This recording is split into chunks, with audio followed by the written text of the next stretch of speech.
My blind date spent an hour trashing his ex-girlfriend. I'm her sister. I was running 7 minutes late to the restaurant when my phone buzzed with a text from the dating app. I'm at the bar, wearing a blue button-down.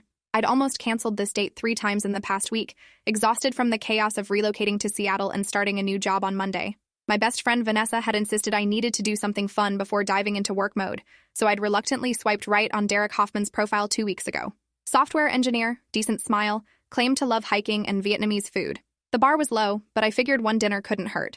I parked 2 blocks away and checked my reflection in the rearview mirror, smoothing down my hair and reapplying lipstick. The restaurant was a trendy fusion place in Capitol Hill, all exposed brick and Edison bulbs. I spotted Derek immediately at the bar, exactly as described, scrolling through his phone with a craft beer in front of him. He looked up as I approached, and his face brightened with recognition. We exchanged the usual pleasantries while waiting for our table.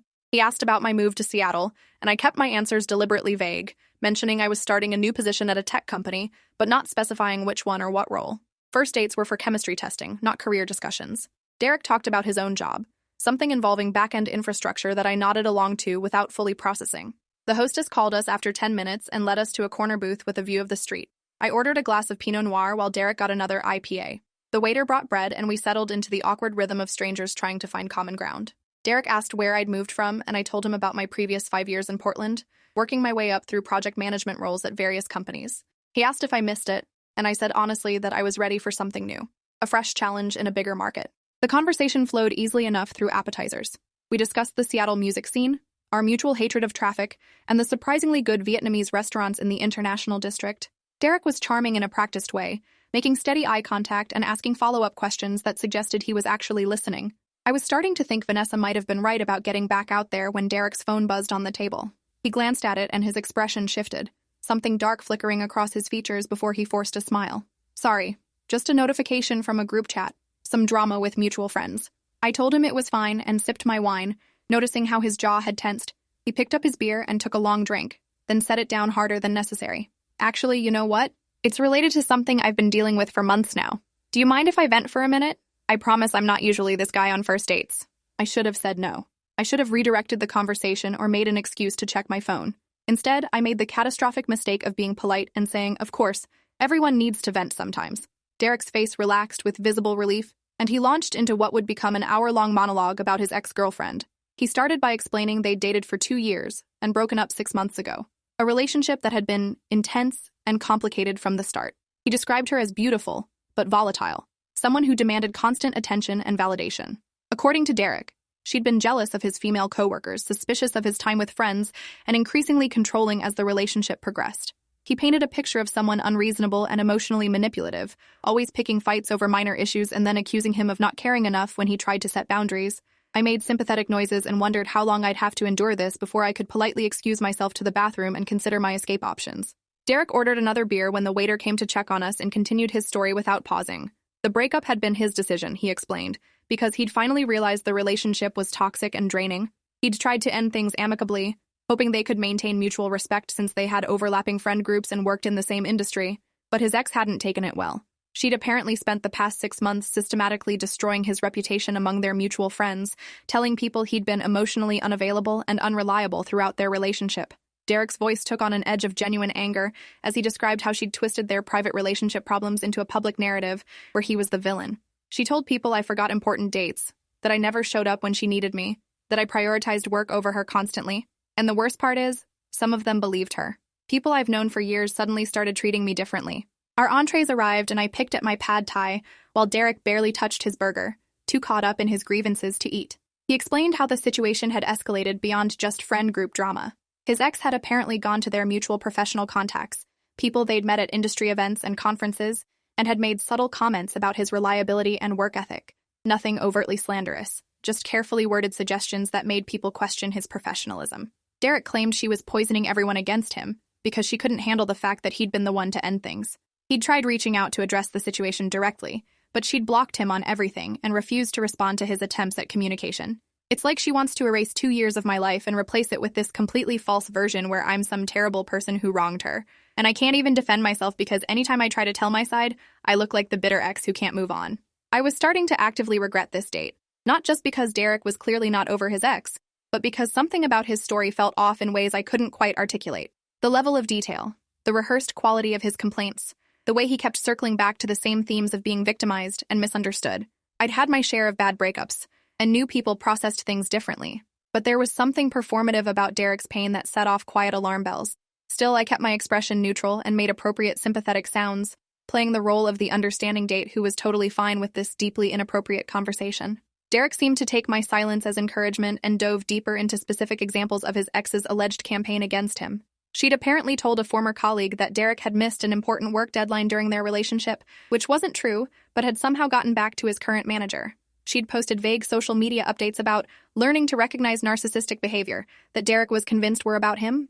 The waiter cleared our plates, and Derek finally paused long enough to acknowledge he'd been dominating the conversation. He apologized with what seemed like genuine embarrassment, saying he didn't usually unload like this, but the notification on his phone had triggered him. One of their mutual friends had just gotten engaged, and his ex was apparently in the wedding party, which meant Derek would likely have to decline the invitation to avoid creating drama. It's just frustrating, you know? She gets to move through the world like nothing happened while I'm stuck dealing with the fallout of her smear campaign. I've lost friends over this. People think I'm unreliable now, that I can't be counted on. And it's all because she couldn't accept that sometimes relationships just don't work out. I asked carefully what industry he worked in, genuinely curious now about the scope of this alleged reputation damage. Derek said he was in tech, working for a mid-sized software company that focused on cloud infrastructure solutions. I felt something cold settle in my stomach but kept my face carefully neutral. I asked him which company, already knowing the answer before he said it. Tech Vantage Solutions. The same company where I'd just accepted a senior director position in the product management division. The same company where I'd be starting on Monday morning. The same company where my sister Jessica worked as a product manager, a role she'd held for 3 years and excelled at according to everyone I'd spoken with during my interview process. Derek was still talking, oblivious to the way my entire body had gone rigid with the realization of what was happening. He was describing his work on the infrastructure team, complaining about recent organizational changes and the new leadership being brought in to shake things up. He had no idea that I was part of that new leadership, that I'd been hired specifically to restructure the product division and improve cross-functional collaboration. More importantly, he had no idea that the vindictive ex-girlfriend he'd been trashing for the past hour was my younger sister, the person I'd moved to Seattle to be closer to, the family member I'd defended fiercely my entire life. I took a slow sip of wine to buy myself time to think. Jessica had mentioned a bad breakup last year when we'd talked on the phone, but she'd been characteristically private about the details. She'd said the guy was from work and that it had ended badly, that she was focusing on her career and didn't want to dwell on it. I'd respected her privacy and hadn't pushed for information, trusting that she'd share if and when she was ready. Now I was sitting across from the man who'd apparently made her life miserable, listening to him paint her as an unstable harpy who couldn't handle rejection. The dissonance between Derek's version of events and everything I knew about my sister was staggering. Jessica was one of the most emotionally intelligent people I'd ever known, measured and thoughtful in her relationships, someone who gave people the benefit of the doubt sometimes to her own detriment. The idea that she'd spend 6 months orchestrating some elaborate revenge campaign was absurd to anyone who actually knew her. Derek was asking me something about my new job, and I forced myself to focus. He wanted to know which company I was joining, what role I'd be taking. I could have deflected or changed the subject, but something in me wanted to see how this would play out. I told him I was starting at Tech Vantage on Monday, in a senior leadership position. I watched his expression shift through several emotions as he processed this information, landing on something that looked like cautious interest. He asked what division and I said product management, watching the implications begin to dawn on him. He asked if I'd met the team yet, and I said I'd done a full round of interviews with everyone, including several product managers who'd be reporting to me. I mentioned that everyone seemed talented and collaborative, that I was excited to work with such a strong team. Derek's smile had become fixed and artificial, the kind of expression people wear when they're trying to calculate the social cost of something they've just realized. I let the silence stretch for a moment before asking casually what his ex-girlfriend's name was, even though I already knew. Derek hesitated, clearly sensing that this conversation had taken a turn he didn't understand yet. He said her name was Jessica Kwan, and did I know her? I took another sip of wine and set down my glass with deliberate care. I told him that Jessica was my sister, watching his face drain of color in real time. The blue button-down shirt suddenly made his complexion look sallow under the restaurant's warm lighting. His mouth opened and closed twice before any sound came out, and when he finally spoke, his voice had lost all its earlier confidence. Wait, you're Jessica's sister? The one who was moving here for work? I confirmed that yes. I was Stephanie Kwan, and yes, I'd moved to Seattle specifically because Jessica was here and we'd always talked about living in the same city again. I'd been hired as the new senior director of product management, which meant I'd be Jessica's direct supervisor starting Monday morning. Derek's hands had started moving nervously, rearranging his napkin and silverware in small, agitated gestures. He tried to laugh it off, saying what a crazy coincidence this was. What a small world. He said he hoped there were no hard feelings about anything he'd said, that breakups were complicated, and everyone had their own perspective on what went wrong. He was already trying to reframe the past hour as just innocent venting. Nothing serious. Certainly nothing I should take personally or share with my sister. I let him fumble through his backpedaling for a minute before I cut him off with a question. I asked him if the things he'd told me were true, if Jessica had really spent 6 months trying to destroy his reputation and turn people against him. Derek's eyes shifted away from mine and he said relationships were messy, that they'd both made mistakes, that maybe he'd been venting more than was fair. I asked again, more directly this time, whether he genuinely believed Jessica had orchestrated a smear campaign against him or whether he'd been exaggerating for sympathy. The truth was written all over his face in the way he couldn't maintain eye contact, in the defensive set of his shoulders, in the way his jaw clenched when I said Jessica's name. I'd spent 34 years reading people in professional settings and personal ones, and Derek was lying to himself as much as he'd been lying to me. Whatever had happened between him and Jessica, his version of events was a carefully constructed narrative where he was blameless and she was unstable. I thought about all the times growing up when Jessica had called me crying about some situation at school or work, how she'd always wanted to talk through every angle before deciding how to respond, how she'd agonized over whether she'd been fair to someone even when they'd clearly wronged her. My sister was many things, but vindictive wasn't one of them. Derek was still trying to explain himself, saying he'd been hurt by the breakup and maybe he'd said some things tonight that weren't entirely accurate. He asked if we could just forget this whole conversation happened, if I could not mention it to Jessica. I signaled the waiter for the check and told Derek I absolutely could not keep this from my sister. I didn't keep secrets from Jessica, especially not ones that involved someone spreading false narratives about her character. Derek's face cycled through several emotions, settling on a kind of desperate anger. He said I was overreacting, that this was just a first date gone wrong, nothing worth creating drama over. I reminded him that he'd spent an hour detailing my sister's supposed character flaws and professional misconduct to a complete stranger. I told him that spoke volumes about his judgment and his integrity, neither of which impressed me. The check arrived and Derek reached for it instinctively, then seemed to reconsider whether he wanted to appear generous or whether this whole evening had been such a disaster that social niceties no longer mattered. I pulled out my credit card and told the waiter we'd be splitting it, not interested in owing Derek anything, even the price of a mediocre dinner. While we waited for the payment processing, Derek made one more attempt to manage the situation. He leaned forward and lowered his voice, saying he hoped I'd be professional about this, that my personal relationship with Jessica wouldn't affect workplace dynamics. The audacity of that statement, coming from someone who'd just admitted to venting about his ex to mutual professional contacts, was almost impressive. I told him that I was always professional, which was why I'd listened to his entire monologue without interrupting or correcting his obvious distortions. But being professional didn't mean ignoring relevant information about workplace relationships and potential conflicts. If Derek had issues with Jessica that affected his work, that was something HR and leadership needed to be aware of, especially now that I'd be overseeing her division. Derek's expression hardened and he said I was taking this too far, that he'd simply been venting about a personal situation and I was turning it into some kind of workplace investigation. I reminded him that he'd been the one to bring up professional reputation damage and mutual industry contacts. He'd made this a professional issue himself. The receipts came back and we signed them in tense silence. Derek stood up first, clearly eager to end this disaster of an evening. He said he hoped there wouldn't be any awkwardness at the office and that we could both just move past this unfortunate misunderstanding. I stood up and told him there wouldn't be any awkwardness because I intended to be completely transparent about this conversation. If he had concerns about working in the same company as his ex-girlfriend, he should discuss them with his manager and HR. If he genuinely experienced any professional repercussions from their breakup, there were proper channels to address that. But going forward, he should be very careful about what he said about Jessica to anyone at TechVantage, because I'd be watching for any signs of the behavior he'd described tonight. Derek's jaw clenched and he said I was being unreasonable, that I didn't understand the full situation. I told him he was absolutely right about that, which was why I planned to hear Jessica's side before forming any final conclusions. But based on tonight, I had serious concerns about his professionalism and his willingness to take accountability for his actions. We left the restaurant separately, Derek practically fleeing to his car while I took my time walking to mine. My hands were shaking slightly as I unlocked the door and sat down in the driver's seat. I didn't start the engine right away, just sat there processing what had just happened. I pulled out my phone and saw 3 texts from Vanessa asking how the date was going, punctuated with hopeful emojis.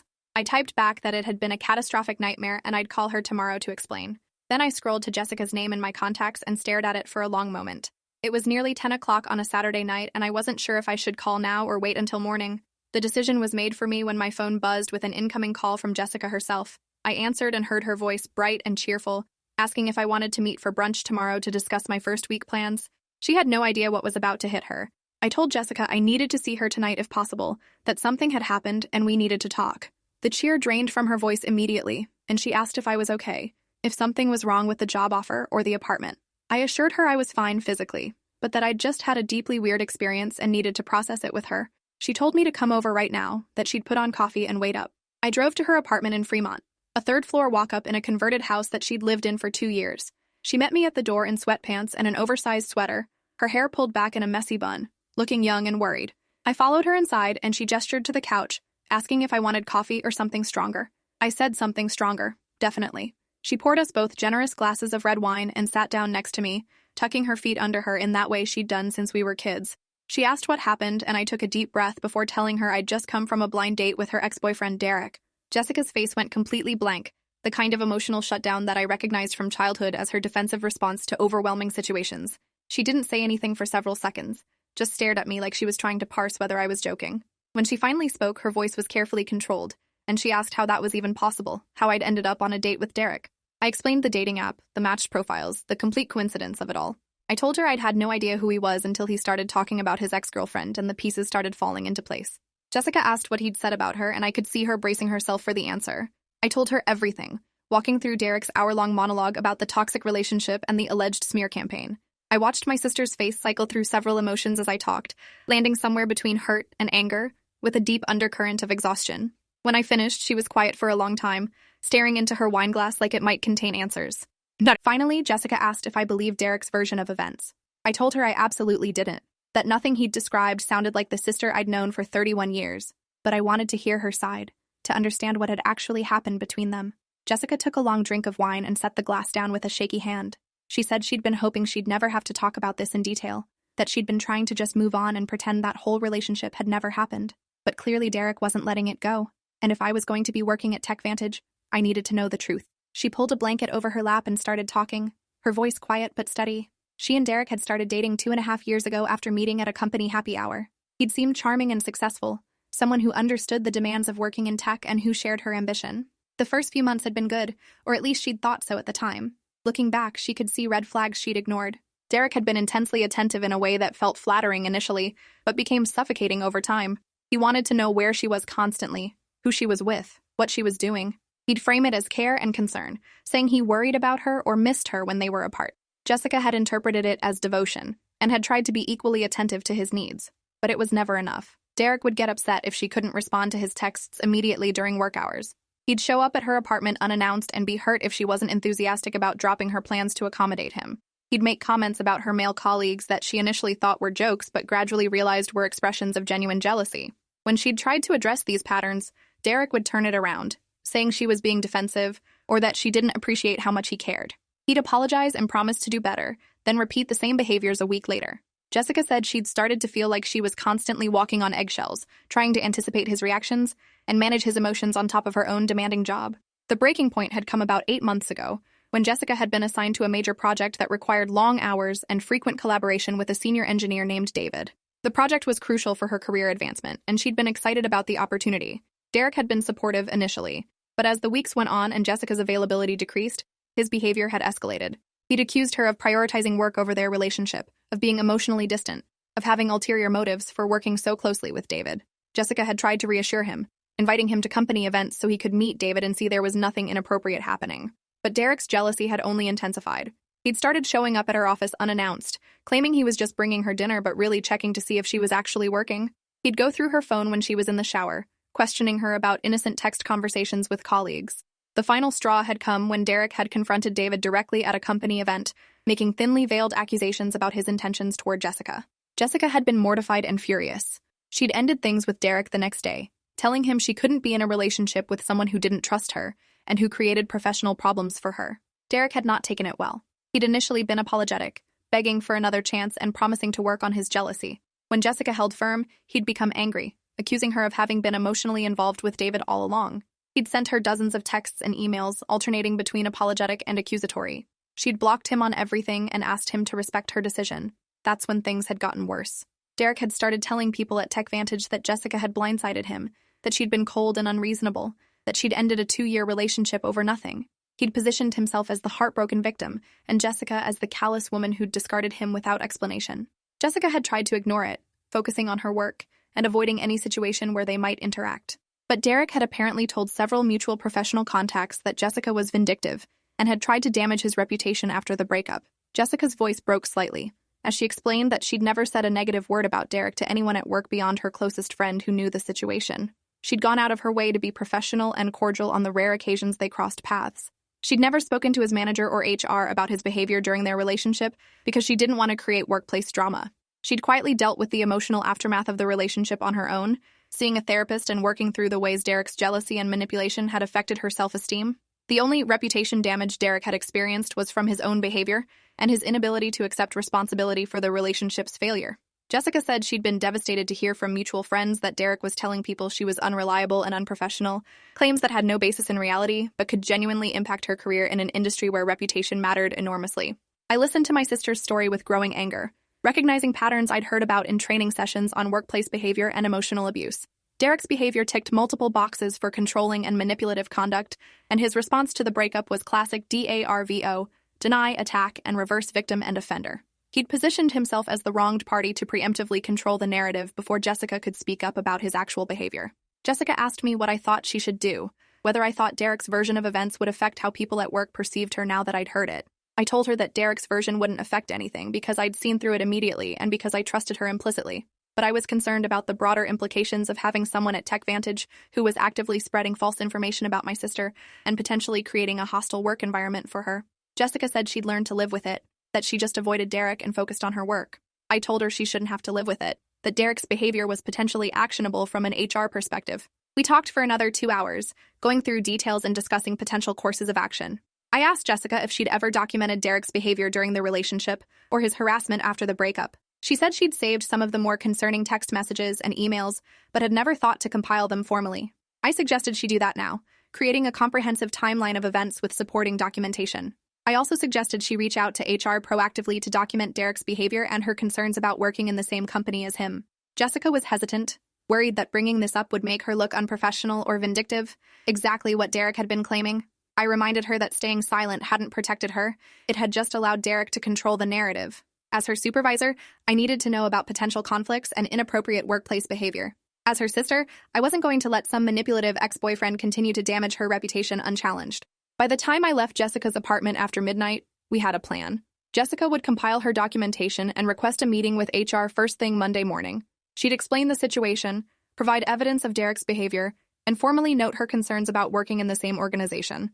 I would separately meet with HR to disclose the conflict of interest regarding my relationship to Jessica and my recent interaction with Derek. I'd make it clear that I'd witnessed Derek speaking inappropriately about a colleague and that I had concerns about his professionalism. We agreed that transparency was the best approach, that trying to hide or minimize the situation would only make things worse if Derek decided to escalate.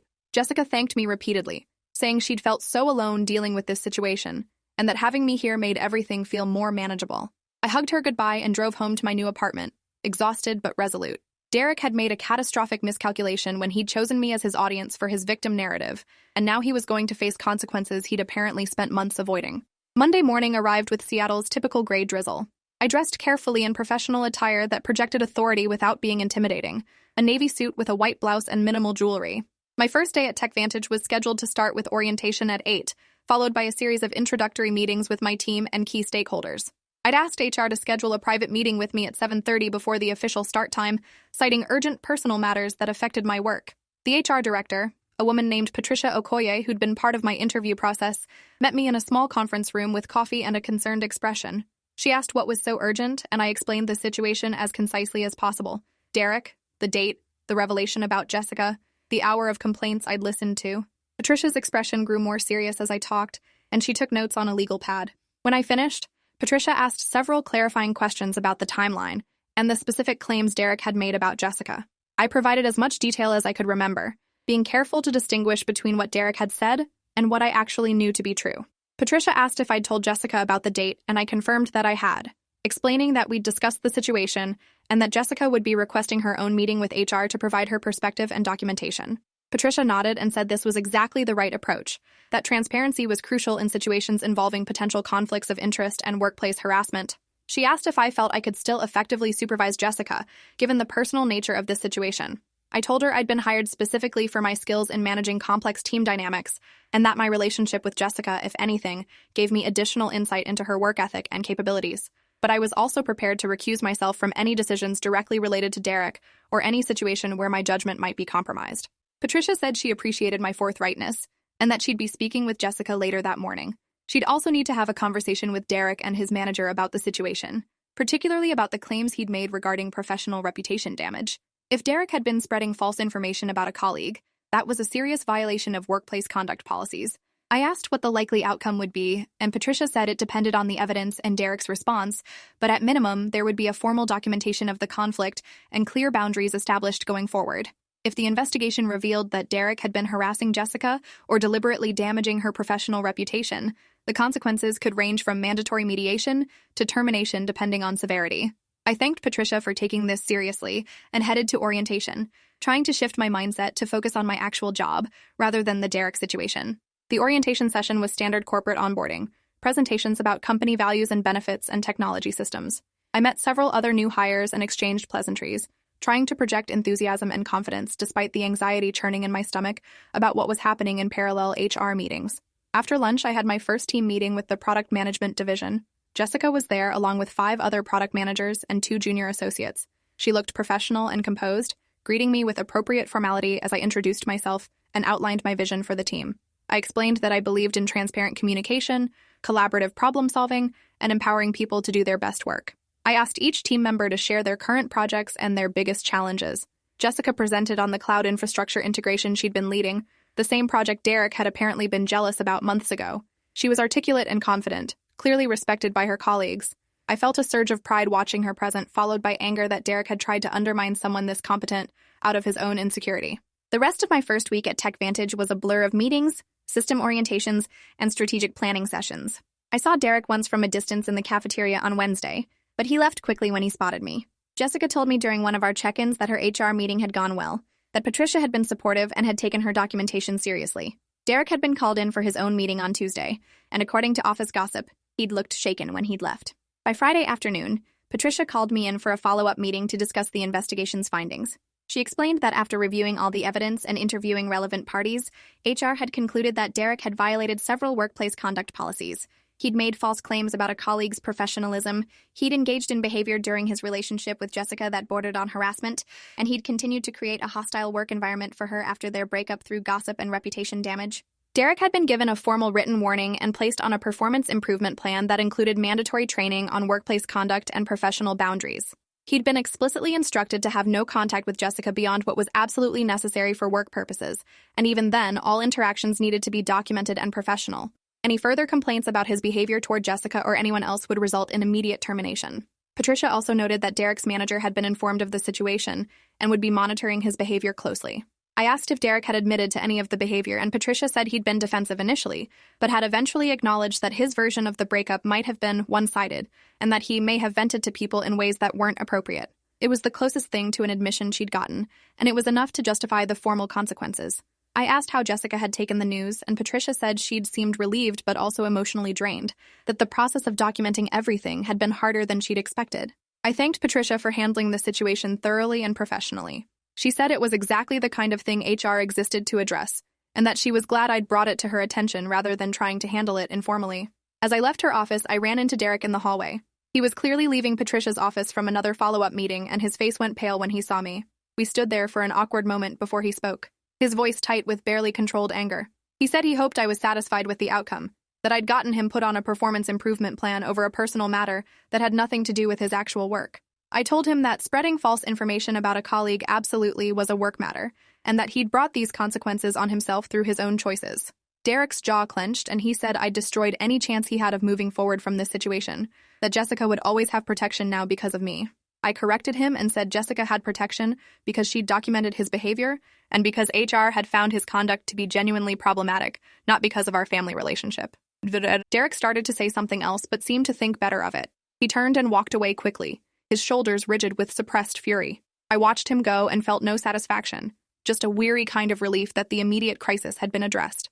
Jessica met me after work that day, and we went for dinner at a Vietnamese restaurant in her neighborhood, the kind of comfort food meal that felt necessary after an exhausting week. She told me she'd gotten messages from 2 mutual friends of hers and Derek's, people who'd apparently heard Derek's version of events months ago and had now heard a very different perspective. One of them had apologized to Jessica for believing Derek's claims without questioning them. The other had simply said they'd cut contact with Derek after learning what had really happened. Jessica said it felt vindicating in a strange way, but also sad that so much drama had been necessary just to establish the truth. I told her I was proud of how she'd handled everything, that standing up to manipulation and lies took courage. Over the next few months, I settled into my role at TechVantage and watched Jessica thrive in an environment where she no longer had to worry about Derek undermining her. He kept his head down and his distance, apparently taking the performance improvement plan seriously enough to avoid further problems. I heard through the office grapevine that he was looking for positions at other companies, probably realizing that his reputation at TechVantage had been permanently damaged by his own behavior. Jessica got promoted to senior product manager in month 4, a recognition of her work that had been delayed in part because of the uncertainty around the Derek situation. At her celebration dinner, she told me she'd been hesitant about me moving to Seattle initially, worried that having her older sister at the same company would be weird or complicated. But she said the date catastrophe had turned out to be the worst thing that could have happened, because it had forced resolution of a situation that had been quietly poisoning her work life for months. I thought about that date sometimes, about the bizarre coincidence that had led me to that restaurant booth across from Derek. If I'd canceled like I'd almost done, if I'd chosen a different app or swiped left on his profile, if any number of small variables had been different, Derek would have continued his narrative unchallenged. Jessica would have continued managing his hostility and reputation damage alone. The whole situation would have festered unresolved. Instead, Derek's need to position himself as a victim to a sympathetic audience had backfired spectacularly. He'd chosen exactly the wrong person to confide in, and had faced consequences he'd clearly never anticipated. 6 months after that disastrous date, Derek accepted a position at a different company and left TechVantage. Jessica and I went out for celebratory drinks the day we heard the news, toasting to bad dates with unexpectedly perfect endings. Appreciate you watching this far. If you enjoyed it, drop a like, leave a comment, and subscribe so you won't miss the next story.